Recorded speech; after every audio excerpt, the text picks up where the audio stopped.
JEE mains का application form out हो चुका है, आप लोग जानते ही होंगे।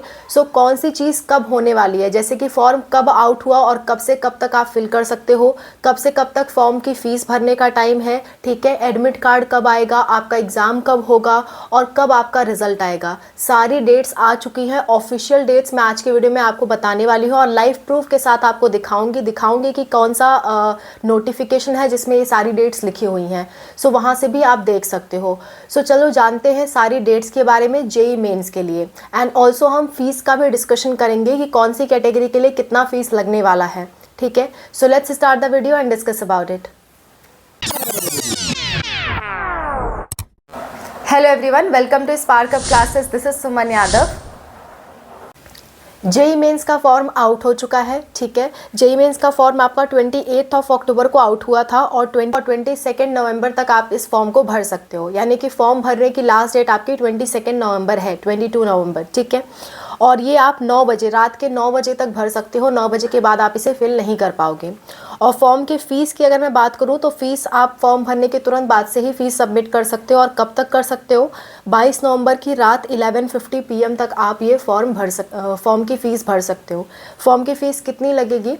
देखो, फॉर्म की फ़ीस की बात करें तो जनरल, ओबीसी और ईडब्ल्यूएस कैंडिडेट्स के लिए अगर वो मेल कैंडिडेट है तो 1000 लगेगा। अगर वो फीमेल कैंडिडेट है इसी कैटेगरी के तो 800 रुपये लगेगा, ठीक है। नेक्स्ट बात कर लेते हैं, अगर आप SC ST PWD या ट्रांसजेंडर हो, यानी कि आपका जेंडर स्पेसिफाइड नहीं है, आप ट्रांसजेंडर हो, तो उस केस में 500 रुपये आपकी फ़ीस लगने वाली है, ठीक है। चाहे आप मेल हो या फीमेल हो, 500 रुपये फ़ीस आपको देनी पड़ेगी। क्लियर? सो ये फ़ीस की बात हो गई। एक और बात के लिए मैं आपको यहाँ सतर्क करना चाहूँगी, जेई मेंस में टोटल 3 पेपर होते हैं, ठीक है। Paper 1, paper 2A, paper 2B। सो आप वही पेपर भरना जो आपको ज़रूरत हो, जिस कोर्स को आप करना चाहते हो। अगर आपको इन तीनों पेपर के बारे में नहीं मालूम है, शिफ्ट्स के बारे में नहीं मालूम है, तो आप कमेंट कर देना पेपर एंड शिफ्ट्स, तो मैं उसके बारे में डिटेल वीडियो बना दूंगी। लेकिन आप अगर तीनों भरोगे तो तीनों के लिए ट्रिपल आपको फ़ीस देनी पड़ेगी। यानी कि अगर आप पेपर 1 के लिए भर रहे हो तो 1000, पेपर 2 के लिए भर रहे हो तो भी 1000, पेपर 3 के लिए भर रहे हो तो भी 1000, लेकिन 1 और 2 दोनों के लिए भर रहे हो तो 2000, 1 2 3 तीनों के लिए भर रहे हो तो 3000। ऐसे आपको पेमेंट देनी पड़ेगी। पिछली बार बच्चों ने ये गलती की थी, वो एक बार भर दे रहे थे और लास्ट में उनसे पेमेंट के टाइम पे 4000 5000 रुपये मांगा जा रहा था।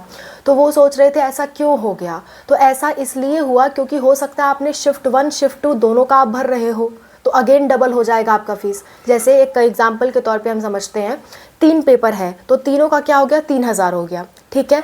और एक शिफ्ट के लिए है ये, मतलब एक पेपर के एक शिफ्ट के लिए 1000 रुपये लगते हैं। सो 3000 एक शिफ्ट का, अगर आप दोनों शिफ्ट के लिए भर रहे हो तो 6000 दोनों शिफ्ट के टोटल फ़ीस हो जाएगी। सो आप ये गलती मत करना। आपको जो कोर्स करना है और जिस शिफ्ट के लिए आपको भरना है वही आप चूज़ करना, अदरवाइज़ आपको लास्ट टाइम पे पेमेंट करना ही पड़ेगा, उसका और कोई रास्ता नहीं बचता है। आप ये सोचो कि बाद में चल के हम करेक्शन कर लेंगे, तो ये सब नहीं हो पाएगा, आपकी फ़ीस तो जाएगी ही जाएगी। तो शुरुआत से इस बात पर सतर्क रहना। आपको शिफ्ट्स और पेपर के बारे में नहीं मालूम है तो कमेंट कर देना, मैं आज ही उस पर वीडियो आपको अपलोड करके दिखा दूंगी, ठीक है। चलो आगे बढ़ते हैं। ये बात ज़रूरी थी इसलिए मैंने एक मिनट का टाइम निकाल के आप लोग को बता दिया। अब नेक्स्ट बात करते हैं। देखो, ये तो बात हो गई कि आपका एप्लीकेशन फॉर्म और फीस का। अब बात करते हैं इसका एडमिट कार्ड कब आएगा। एडमिट कार्ड आपका एग्ज़ाम के 3 दिन पहले आएगा। एग्ज़ाम की डेट अलग अलग दिन है, जैसे मान लो किसी का एग्ज़ाम 22 जनवरी को होगा, किसी का 23 जनवरी को। सो 22 जनवरी से 31 जनवरी तक लगातार आपके एग्ज़ाम्स होंगे। आपका एडमिट कार्ड आएगा। मान लेते हैं आपका एग्ज़ाम 27 जनवरी को हुआ, तो आपका जो एडमिट कार्ड है वो 24 जनवरी तक आराम से आ जाएगा, ठीक है। सो जिस दिन आपका एग्ज़ाम पड़ रहा है उसके 3 दिन पहले आपका एडमिट कार्ड आ जाएगा, तो आपको परेशान नहीं होना एडमिट कार्ड के लिए। नेक्स्ट बात कर लेते हैं, इसका जो रिज़ल्ट है वो कब आएगा। तो 12 फरवरी को आपका रिज़ल्ट आ जाएगा। जो जेई मेंस वाले हैं इस केस में एनटीए अपने रूल्स पे बिल्कुल स्टिक रहती है। अभी तक तो यही देखा गया है कि वो डेट्स जल्दी चेंज नहीं करते हैं। सो आपकी ये डेट मतलब 99.99% यही रहने वाली है। 0.1% का रिस्क हम लोग नहीं लेंगे, कुछ भी कभी भी बदलाव किया जा सकता है। सो 12 फरवरी को आपका रिज़ल्ट आ जाएगा, क्लियर। सो ये इंपॉर्टेंट डेट्स थी। शिफ्ट 2 की क्या डेट्स रहने वाली है ये अभी नहीं आया हुआ है, सिर्फ और सिर्फ शिफ्ट 1 की एग्ज़ाम डेट्स आई हुई हैं और बाकी सारी डेट्स आई हुई हैं। शिफ्ट 2 के बारे में अभी कोई नोटिफिकेशन नहीं है, लेकिन अंदाज़ अगर बताऊँ तो शिफ्ट 2 आपका अप्रैल में चालू होता है, तो उसी के लगभग आपके फॉर्म आएंगे। जैसे ही शिफ्ट 1 का रिजल्ट आ जाएगा 12 फरवरी को, तो मान के चलो मार्च से फॉर्म स्टार्ट हो जाएंगे और अप्रैल में आपका एग्ज़ाम होगा। ठीक है। कई बच्चों का ये भी सवाल आता है कि क्या हमें शिफ्ट 1 शिफ्ट 2 दोनों देना ज़रूरी है, अगर हम एक देना चाहें तो काम नहीं चलेगा? तो बिल्कुल चल सकता है, आप एक देना चाहो तो एक दो, दोनों देना चाहते हो तो दोनों दो, इसमें कहीं कोई प्रॉब्लम नहीं है। ठीक है। और कोई दिक्कत कोई परेशानी आती है किसी भी चीज़ से रिलेटेड रिगार्डिंग जेई मेंस या कोई भी अदर एग्ज़ाम्स, तो आप उसके लिए कमेंट पे मेंशन कर सकते हो। मैं और अनूप सर आपकी हेल्प के लिए हमेशा तैयार हैं, आपके लिए वीडियोज़ बनाने के लिए हमेशा तैयार हैं। एक और बहुत ही कॉमन डाउट निकल करके सामने आता है, वो डाउट ये है कि मैम अगर हमने इस बार शिफ्ट 1 का एग्ज़ाम का फॉर्म भर दिया और शिफ्ट 2 का भर दिया तो क्या हमारे दोनों अटैम्प्ट ख़त्म हो गए? तो आंसर है नहीं, आपके ईयर वाइज अटैम्प्ट होते हैं। जैसे कि मान लो आप जेई मेंस ना 3 बार दे सकते हो, ठीक है। तो मान लो अब अभी 12th पास आउट किए हो तो इस साल आप दोनों शिफ्ट दे दो, वो एक बार का काउंट होगा।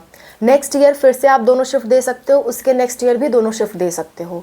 ठीक है, यानी कि अटेम्प्ट देखा जाए तो 1 2 3 4 5 6 दे सकते हो आप, लेकिन इसे 3 अटेम्प्ट ही माना जाएगा। ईयर वाइज अटेम्प्ट गिना जाता है, ना कि शिफ्ट वाइज।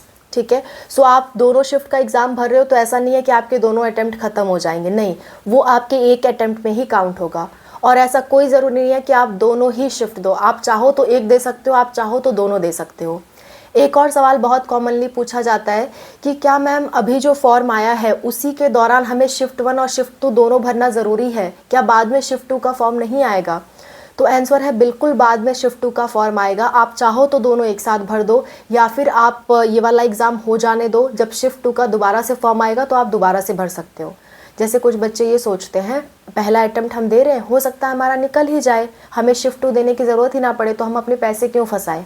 तो आप बिल्कुल सही सोच रहे हो, आप इस बार ही आप शिफ्ट 1 का दे दो, शिफ्ट 2 का जब आएगा शिफ्ट 2 का दे देना। ठीक है, बस आपका फॉर्म भरने के लिए आपको 2 बार प्रोसेस लगानी पड़ेगी, लेकिन फ़ीस तो सेम ही लगने वाली है, चाहे आप इकट्ठे दो चाहे आप अलग अलग दो, फीस बिल्कुल सेम लगने वाली है। ठीक है, आई होप आपके मेजॉरिटी जो डाउट्स पूछे जाते हैं वो मेजरली डाउट क्लियर हो गए हैं। अगर पेपर कितने होते हैं, कौन कौन से देने होते हैं, शिफ्ट कितने होते हैं, कितनी बार देने होते हैं, पूरी डिटेल्ड वीडियो इस पे चाहिए तो आप कमेंट कर देना, मैं अनूप सर उस पर जल्द ही वीडियो बना देंगे और आज ही आपको वो वीडियो मिल जाएगी। ठीक है, so that's all about the video. And हमने एक जेई मेंस की प्लेलिस्ट बना दी है जेई मेंस एंड एडवांस से रिलेटेड, जिसमें हम लोग आपको लगातार इन्फॉर्मेशंस देते रहेंगे, जेई से रिलेटेड जब जैसी अपडेट आती रहेगी हम लोग देते रहेंगे। सो उस प्लेलिस्ट का लिंक हमने डिस्क्रिप्शन में और वीडियो के लास्ट में लगा दिया है, आप देख सकते हो। उस प्लेलिस्ट में आपको जेई से रिलेटेड सारी नोटिफिकेशंस टाइम टू टाइम मिलती रहेंगी और बिल्कुल जेन्युइन नोटिफिकेशंस आपको मिलती रहेंगी। ठीक है, so that's all about the video. Wish you all the best for your exams. कोई दिक्कत आती है ज़रूर मेंशन करना कमेंट्स में, we are there to help you. Bye, take care.